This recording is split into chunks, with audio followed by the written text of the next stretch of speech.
Қажымұқан Мұңайтпасов, қазақ даласынан шыққан қорқынышты самурай. Өмір оқиғасы. Қажымұқан Мұңайтпасов, қазақ батыры. Оны елімізде қазір санасына сіңіретін адам аз болса да, туған жерінде күні бүгінге дейін ел қаһарманы, өлмес үлгі өнегесі болып келеді. Күрестегі мансабында бұл күшті спортшы ең консервативті бағалаулар бойынша әртүрлі номинациядағы 50-ге жуық медаль жеңіп алған. Бүкіл әлемде ол әртүрлі есімдермен танымал болды. Олардың ішіндегі ең танымалы қорқынышты самурай Ямагата Мухунури сахналық есімі болды. Табиғи спортшылардың алтын дәуірінің өкілі. Осынау көрнекті спортшының өмірінің шынайы тарихын баяндаймыз. Ол спорттық жетістіктерге тыйым салынған заттарды қолданбай-ақ жетуге болатынының бір мысалы. Қажымұқан Мұңайтпасов балалық және жастық шағы. Қазақтың батыры. Қазақтың батыры Қажымұқан Мұңайтпасов 1871 жылы 7 сәуірде даланың шалғайдағы Қараөткел ауылында дүниеге келген. Ол оңтүстік Қазақстанда орналасқан. Басқа деректерге сәйкес, ол 1885 жылы туылуы мүмкін еді. Ол оның өмір баянындағы кейбір фактілерге сәйкес келеді. Мұңайтпасовтардың руы орасан зор күшімен аты шыққаны белгілі. Аңыз бойынша, оның анасының атасы күшті болғаны сонша, ол орташа ағашты жұлып тастай алатын. Бұған әрине сену өте қиын. Бірақ батырымыздың әкесі мен екінші атасы күрес балуандарындағы атақты ұлттық күрес шеберлері болған даусыз. Жас Мұқанның алғашқы тәлімгері де солар еді. Қажымұқан Мұңайтпасов жас кезінен әкесіне көп балалы отбасын асырауға көмектесу үшін жергілікті байларға жұмысшы болып орналасады. Қатты дене еңбегі оның денесін шынықтырды. Көп ұзамай жас батыр нағыз күш-қуат ғажайыптарын көрсете бастады. Бірде ол батпаққа батып қалған ересек бұқаны арқанымен өз бетінше суырып алды. Ал 18 жасында мықты бір таңғажайып оқиғадан кейін бүкіл ауданға танымал болды. Бірде қақаған қыста қожайын бір жас жұмысшыны көрші ауылға шөп алуға жібереді. Қайтар жолда бір жылқы кенет құлап, орнынан тұра алмай қалады. Жігіт оның жіптерін шешіп арбаға жатқызды. Сосын екінші атты артына байлады, өзі біліктерден ұстап, арбаны үйіріне сүйреп апарады. Содан бері Қажымұқан Мұңайтпасов әрбір ірі мерекеде немесе күрес турнирінде қошеметпен қонақ болып келеді. Көп ұзамай ол циркке жұмысқа шақырылды. Ол сол кездегі танымал француз күресінің даналығын түсінді. 20 жасында жігіт цирк аренасында алғашқы жекпе-жегін өткізіп, сөзсіз жеңімпаз атанды. Осылайша оның спорттық мансабы басталады. Қажымұқан Мұңайтпасовтың кәсіби дебюті Иван Владимирович Лебедевпен кездесу. Қажымұқан Мұңайтпасов 1901 жылы Омбыда өткен француз күресінен турнирге қатысқан кезде кәсіпқойдағы алғашқы дебютін жасады. Шексіз қазақ даласында енді теңдессіз болған қайраткер тәжірибелі қарсыласымен нағыз жекпе-жекте өз күшін сынауды көптен армандаған. Ол үшін 1000 шақырымнан астам жол жүріп, үлкен және қайнаған қалаға тап болды. Осы алып құмырсқа илеуінен жақындағаны ашылған циркті табу қиынға соққан күшті адам өкінішке орай барлық билеттер сатылып кеткенін байқады. Бұл да қыңыр қазақта тоқтатпады. Артқы есіктен бөлмеге кіруге бел буды. Қаскөйге тап болды. Тура әрі жуас батыр оландардың өнерін көреміз деген үмітпен алыстан келген түсіндірмек болды. Бірақ мығым күзетші оның сөзін тыңдағысы келмеді. Оны табанды түрде шығуға қарай итермелей бастады. Артынша ренжіген күшті жігіт күзетшіні жағасынан ұстап көшеге лақтырып жіберген. Шуға цирк иесі жүгіріп келді. Зиянкестің күші мен әсерлі өлшемдерін бағалай отырып, оны турнирге қатысуға шақырды. Ол қуана келісті. Бұқанның қолында күреске арналған киім болмағандықтан сахнаға шалбар төбе киіп шоуға рұқсат берді. Қазақтың батыр шыққанда зал үшін сүйсінген бір күрсініс биледі. Провинциялық спортшының бұлшық еттері мен үлкен бицепстері жекпе-жек қызықты болады деп уәде еткен кез келген сөзден гөрі айқынырақ көрсетті. Қажымұқан Мұңайтпасовтың қарсыласы жергілікті чемпион, тәжірибелі палуан Андрей Злобин болады. Екі спортшы үшін де жекпе-жек өте қиын болды. Қарсыластар бір-біріне лайықты болып шықты. Бірақ сібірлік палуанның да артында мол тәжірибесі болды. 18 минуттан кейін жергілікті мықты үміткерді жауырына жатқызды. Осы жеңіліске қарамастан Қажымұқан жұртшылықтың да, чемпионаты ұйымдастырушылардың да көзайымына айналды. Цирк иесінің інісі болып шыққан Злобин дала батырының Санкт-Петербургке көшуіне көмектесті. Солтүстік Астанада тағдыр провинциясының мықты әйгілі спорт журналисті және жаттықтырушы Иван Владимирович Лебедевке келді. Аты аңызға айналған Ваня ағай болашағынан үміт күттіретін спортшыға қамқорлық жасап, оны балуандар мектебіне орналастырады. Көрнекті тәлімгердің жетекшілігімен Қажымұқан 1903-1904 жылдар аралығында дайындықтан өтті. Қажымұқан Мұңайтпасов ең атақты батыр шайқас. Біздің кейіпкеріміз өзінің алғашқы сахналық есімі Ямагата Муханураны ұстазына қарыздар. Кәсіпкер бола отырып, Лебедев өзінің протежесін ерекше етіп көрсету жолында және жұртшылықтың қызығушылығын тудыру жолын ойлап тапты. Осылайша қорқынышты самурайдың және Жапон императорының жеке күзетшісінің бейнесі дүниеге келді. Ойдан шығарылған аңыз бойынша ол дуэльдің қасиетті ережелерін бұзғаны үшін өз елінде шеттетіліп, байлығын жат жерден іздеуге мәжбүр болған және ол басқа самурайларды жалаң қолмен өлтірген деген сыбыс тарады. Сенім білдірген қала тұрғындары бәрін өз бағасымен қабылдады. Дегенмен халықаралық турнирлерде спортшы жиі өзінің шын атымен өнер көрсетуге мәжбүр болды. Сондықтан жапондар Ресей империясын неге таныстырады деген сұрақтар туындамайды. 1905 жылы қорқынышты самурай өзінің алғашқы алтын жүлдесін жеңіп алды. Харбин қаласында өткен джиу-джитсу турнирінде оған тең келер ешкім болмады. Қазақ батырының бай спорттық өмірбаянындағы жарқын сәттердің бірі 1904 жылы Парижде өткен француз күресінен әлем чемпионатында өнер көрсетуі. Осы беделді турнирде ол аты аңызға айналған чемпиондар чемпионы Иван Максимович Поддубныймен кездесіп, жүлделерінің бірін иеленді. Бір қызығы, Қажымұқанның тағы бір әйгілі бүркеншік аты Қара Иван, ресейлік жеңіл атлетиканың үш атақты Иваны Поддубный, Зайкин және Шемякинмен бірлескен гастрольде дүниеге келген. 1909 жылы қазақ балуаны Швецияның Гетеборг қаласында француз күресінен бірінші халықаралық турнирінде жеңіске жетіп, өзін планетаның ең мықты балуандарының мәртебесіне нық бекітті.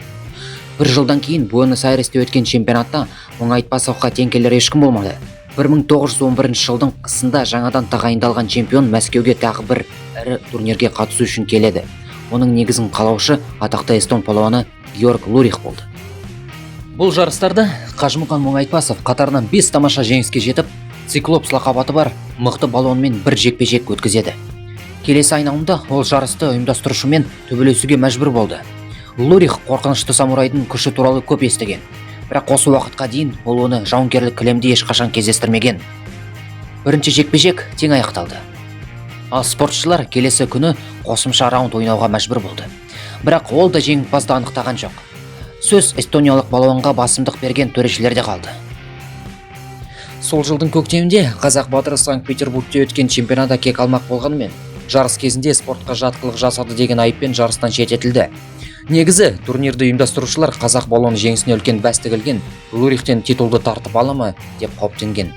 Бұл жасырын интригалар даланың қаһарлы ұлын одан сайын өршітіп, Варшавада өткен келесі чемпионатта жеңіске жетуге мүмкіндік берді. Финалдық белдесуде Мұңайтпасов атақты француз балуаны ол апсқа мүмкіндік қалдырған жоқ. 1912 жылы мамырда Қажымұқан Нижний Новгородқа келіп, күрестен бүкіл ресейлік чемпионаттың үлкен алтын медалін сарапқа салып, жергілікті чемпион Николай Турбаспен жекпе-жекке шығады. Ұзақ тартыс кезінде қазақ шебер техниканы қолданып, мықты қарсыласын жауырынға сала білді. Алайда жерлесіне ол құлшыныс танытқан көрермендер келген балуанның әрекетінен бұл көріп, қазылар алқасының шешімін қайта қарауға талап етті. Осындай жарыстардың қыр-сырын жетік меңгерген беделді қазылар алқасы толқып тұрған қалың қауымның соңынан еруге бас тартты. Оның үстіне Қажымұқанның жеңісі әбден лайық болды. Содан кейін қала тұрғындары линч жасауды ұйғарды. Жеңімпазға киім ауыстыратын бөлмеге қарулы делегация титулдан бас тартуды талап етіп келді. Қазақтың батыры кішкентай ғана алтын медальға ғана бағынып, қанағаттануға мәжбүр болды. Мұңайтпасовтардың тағы бір қызықты жекпе-жегі Нижний Новгородта өтті. 1914 жылы қорқынышты самурай Германиядан келген өзінің байырғы қарсыласы Вестергард Шмидтпен күресу үшін осында оралды. Дала жабайысының күшін сынап үлгерген неміс бұл жолы да жеңілуге еш құлшыныс танытпай, айла қолдануды жөн көрді. Ол қарсыласын ақшалай жүлдеге таласуға шақырды. Мұны істеу үшін қатысушылардың әрқайсысы 100 рубль мөлшерінде сол уақытта үлкен сома салу керек еді. Қажымұқан Мұңайтпасовты ондай ақша болмағандықтан халықтан көмек сұраған. Бір қуанғандай, гонорар төлеген көрермендер қатарында оның екі жерлесі де болды. Қазақстандық спортшы тамаша жеңіске қол жеткізіп, басты қарсыласын тағы да масқара етіп, жанкүйерлерін жерге қаратқан жоқ. Тағы бір нағыз драмалық жекпе-жекте тағдыр қазақ батырын джиу-джитсудан Жапония чемпионы Саракики Цендофуға келді. Күрестің бұл түрінен теңдесі жоқ шебер саналатын жапондықтар кез келген қарсыласты жеңетін тәкаппар айтты. Джиу-джитсудан қазіргі әлем чемпионы Моң Айтпасов бұл сынақты қабылдайды деп есептелді. Осылайша болды. Алғашында жекпе-жек Қажымұқанның пайдасында өрбіген жоқ. Қандай бағасы болса да, жеңіске жетуді аңсаған жапондықтар қарсыласын бірнеше рет ауыр жарақаттап, құлағы мен астыңғы ернін жыртып алған. Ережені, яғни бұзды. Дегенмен төрешілер бұған саусақпен қарады. Дегенмен қазақ күрескері тайсалмай, жекпе-жектің бағытын өзгерте алды. Ол шарасы жұлқынып қарсыласын жерден жұлып алып, басынан асыра көтеріп татамиге күшпен лақтырып жіберді. Сыбыстарға қарағанда Джиндофу бұл жеңіліске есеңгіреп қалған сонша, ол есінен танып, көп ұзамай қайтыс болды. Түркиядағы цирк гастролінде Ямагата Муханур әріптестерінің кеңесі бойынша өзіне Қара Мұстафа атты лақап атты есімді таңдайды. Күшті түрік палуаны Нурулланы сенімді жеңіп алған ол Ыстанбұл билеушісі Шакар патшаның көзқарасына түседі. Жұмбақ шығыс балуанының нағыз мұсылман екенін білген мәртебелі мейман оны қасиетті Меккеге бірге қажылыққа шақырады. Осылайша қорқынышты самурай өз атына қажы префиксін алды. Содан бері ол барлық турнирлерде тек Қажымұқан деген атпен өнер көрсетті. Төңкеріс пен азамат соғысының қиын жылдары. Қажымұқан Моң Айтпасов майданға қалай көмектесті? Революцияның аласапыран жылдарында Қажымұқан жаңа үкіметті қолдап, туған жерінде кеңес өкіметінің құруға белсене араласты. Азамат соғысынан кейін жаттықтырушылық және ұйымдастырушылық қызметпен айналысады. Сөйтіп, оның тікелей қатысуымен Қазақстанда тұңғыш кәсіби театр пайда болып, күрестен бірнеше ірі турнирлер өткізілді. 40-шы жылдары қарт спортшы өзінің цирк шатырын ашып, онда өзі өнер көрсетеді және барлық түскен ақшаны майданға көмекке жібереді. Ол жинаған ақшаға 200-ден астам ұшатын ұшақ жасалғаны белгілі. Айтпақшы, қанатты машинаны басқарып отырған мықты жігіт жас қазақ ұшқыш Қажытай Шалабаев. Өкінішке орай оның көптеген спорттық жетістіктері сияқты бұл ерлігі де ұмыт қалды. Бір кездері қорқынышты самурай өзінің досы Иван Подумныйдың тағдырын қайталай отырып, өмірінің соңғы жылдарын жоқшылықта және толық ұмытумен өткізді. Ол бірнеше рет жергілікті шенеуніктерден көмек сұрап жүгінген, бірақ жауап ретінде тек сағынау үнсіз қалды. 1948 жылы 12 тамызда қазақ халқының ұлы батыры өкпе ауруынан қайтыс болды. Бұрынғы спортшының ауыр жағдайда өмір сүргені белгілі. Уәде етілген баспанамен ешқашан қамтамасыз етілмегендіктен, қаһарлы қыстан тоңып қалмас үшін малмен бірге қораға түнеуге мәжбүр болған. Шынайы және ойдан шығарылған Қажымұқан Моң Айтпасов жазбалары Қажымұқанның өмірі мен спорттық ерліктері туралы көптеген аңыздар болды. Олардың көбі ойдан шығарылған. Осындай ашық әңгімелердің бірі спортшының мойнына рельсті орап алатыны туралы айтылған. Тағы біреуі оны ересек қасқырды жалаң қолмен өлтіргені туралы алға тартты. Айтпақшы, қорқынышты самурайдың екі қолында өлі жыртқыштардың үш өлексесін ұстайтын шынайы фотосурет бар. Дегенмен, жоғары ықтималдықпен бұл картина сахналанған. Тағы бір өте күмәнді аңызда айтылғандай, бір күні күшті спортшы пирстен шығып бара жатқан пароходты бір қолмен тоқтатты. Моң Айтпасовтың нағыз қаһармандық күші осындай мифтерге негіз болды. Әрине, ол рельстерді түйінге байлаған жоқ. Бірақ ол өте қалың болат сырықтарды оңай бүгетін. Алып тастарды жұлдырғымен жарған жоқ. Әрқайсының салмағы 250 келі болатын алып диірмен тастарын балғамен шауып тастады. Әрине, Қажымұқан Моң Айтпасов екі қолмен де ұстай алмағанымен, бірде цирк қойылымында жүк көлігін тоқтатқаны белгілі. Бірнеше секунд сырғанап, көлік ақыры тоқтап қалды. Жолаушылар мінген арбалар мен көліктер мықтының денесіне төселген еденді бойлай жүріп өтті. Бірде ол бүкіл ауылдың тұрғындары өтетін қақпаның астына жатып қалды. Тағы бір керемет жетістік, бірақ көптеген куәгерлердің айғақтарымен расталған, қазақ батыры мүлдем стихиялы түрде және азғантай дайындықсыз орнатты. Бір күні ол үлкен сейфті баспалдақпен жоғары көтермек болып, күш жігерін жұмсап жатқан балуандар тобын көрді. Сосын темір жәшікті арқасына байыппен көтеріп, бір өзі екінші қабатқа көтерді. Кейін сейфтің салмағы шамамен 450 келі екені белгілі болды. Қажымұқанның дене бітімі күшті болғанымен, семіздіктің түкте байқаламайтыны белгілі. Сонымен бірге ол тамақты өте қалыпты болды.